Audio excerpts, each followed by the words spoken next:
महत्वाचं। डहाणू फेस्टिवल 2026 सध्या सुरू असून 20, 21, 22 या 3 दिवसात डहाणू उत्सव पार पडत आहे।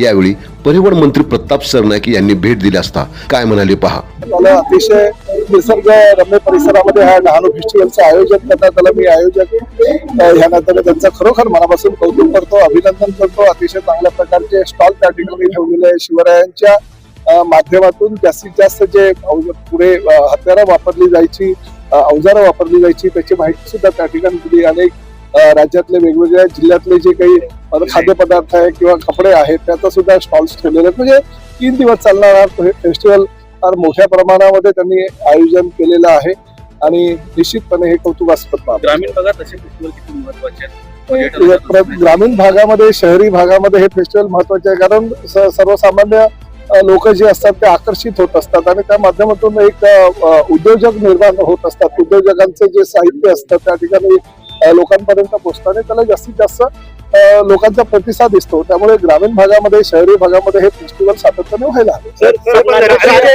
राजमाता जिजाऊच्या नावाने आपण बस सेवा सुरू करणार। दिनांक 24 तारखेला माननीय मुख्यमंत्री आणि दोन्ही उपमुख्यमंत्र्यांच्या हस्ते राज्यामध्ये 3000 बसेस टाटाच्या माध्यमातून आम्ही घेतो आहोत आणि राजमाता जिजाऊ त्याचं नामकरण करण्यात आलेलं आहे आणि पुढल्या आठवड्यापासून सर्वसामान्य जनतेसाठी आम्ही त्याचं लोकार्पण मुख्यमंत्री आणि दोन्ही उपमुख्यमंत्र्यांच्या हस्ते करणार आहोत। आणि प्रामुख्यानं डहाणूकरांना एकच गोष्ट या ठिकाणी सांगायची आहे की डहाणूचं जे एसटी स्टँड गेल्या अनेक वर्षापासून अडगळीत पडलेलं होतं त्या एसटी डॅश स्टँडचा विकास करण्याचा निर्णय आमच्या महायुती सरकारनं आणि परिवहन खात्याने केलेला आहे आणि भविष्यामध्ये म्हणजे ह्याच वर्षामध्ये पालघर जिल्ह्याला ज्या 200 बसेस आम्ही देणार आहोत त्यातल्या 25 बसेस डहाणूसाठी